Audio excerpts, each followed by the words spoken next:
Well, ABC's 22's Amber Watson is at the Red Cross in Dayton, and she's showing us how you can be ready if a disaster strikes the area. Amber, good morning. Good morning, and I'm here with Marty Heidel. And all morning long, we've been talking about how they're helping victims of Hurricane Sandy. But now we want to talk about what you can do to protect yourself in case a disaster comes here to the Miami Valley. And first, you need to have a disaster kit, right? Of some kind, yes. You should need to have a disaster kit in case there's a disaster. And so tell us, I guess, what you should have inside your kit. This is one that you all have prepared. Well, there's three main things from my standpoint is that a flashlight and water, and then if you are on prescription drugs, you definitely need to have your drugs in there. But this one has in a poncho, it has food, which you are in packets in this case, but you could put granola bars or candy of something that could store, anything that's going to give you a lot of nutrition. We try to have these packed so that they will sustain someone for 72 hours in an emergency. And so where should you keep your disaster kit?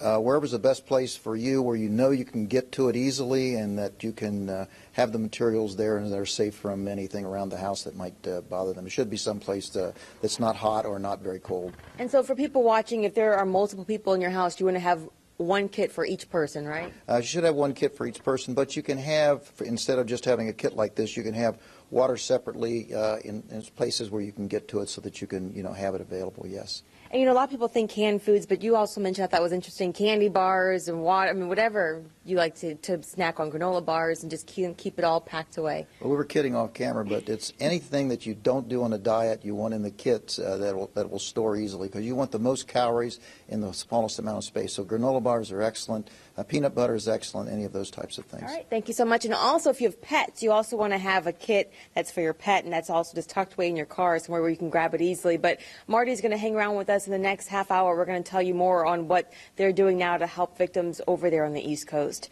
Reporting from Dayton, from the Red Cross here in Dayton, Amber Watson, ABC 22 News. Millions of people on the eastern seaboard recovering from the devastation left behind by Superstorm Sandy. Here at home, American Red Cross volunteers are rounding up supplies and they're getting ready to move out to help those in need. ABC 22's Amber Watson live at the Red Cross in Dayton today, where they are ready to help. Amber, good morning. Good morning. And the Red Cross, they were ready for this, and that's why they sent out some volunteers on Saturday. But with all the amount of damage, of course, they need more help. And so later this morning, 4 more volunteers are planning to head out. And I'm here with Marty Heidel, and he's with the Red Cross. Good morning to you. And first, when they're going to New York, right? That's where your volunteers are going to first go? Correct. And then so from there, you'll just... Well, they could be assigned to anywhere, any local area where the need is the greatest. Nobody knows as things go on where the most devastation will be and where the most disaster help will be needed.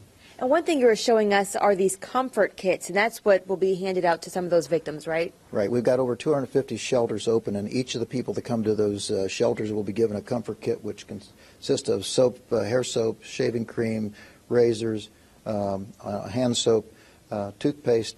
Also, the children all get this mini Mickey Mouse doll, and they'll also get a blanket because, in terms of this disaster, cold is going to be an issue.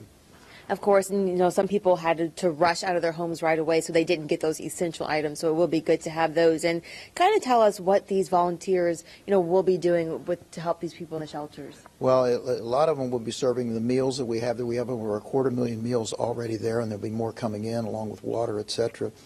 There will be caseworkers there.